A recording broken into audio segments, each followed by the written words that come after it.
Ayun guys, paano nga ba natin i-cancel or i-deactivate ang ating G-Credit? Ayan, pumunta lang kayo sa inyong GCash, then pag-open nyo, dun sa baba, meron dong makikita kayong Help Center.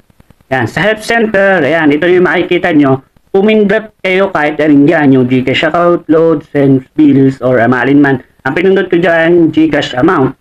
Yan, tapos dyan, kahit alin dyan, ang pindutin nyo rin. Pwede yung expenses, transfer, KKB. Expenses, ang aking pinindot, then lalabas dyan. Kahit alin dyan, pindutin nyo rin yung what should I do if I send. Pinindot ko yung what should I do if I send. Then pagka pindot nyo dyan, ito na yung lalabas. Yan. Then dyan, sa kababaan, scroll down nyo lang, makikita nyo dyan yung submit ticket. Yan. Pindutin nyo lang yung submit a ticket, then ito na.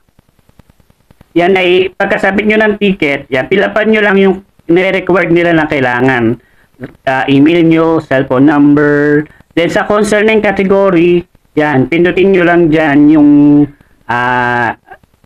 G-Credit na pinapa-deactivate nyo na or kinakancel nyo na. Yan, ito. Wait lang.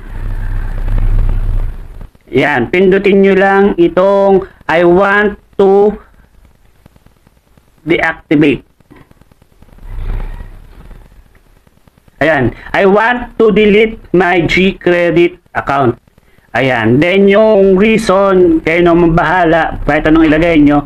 Sabi nung nag-post, hindi daw niya kailangan ngayon si G-Credit, kaya gusto niyang i-deactivate. Ayan, isubmit nyo lang yon, then maghintay kayo ng email.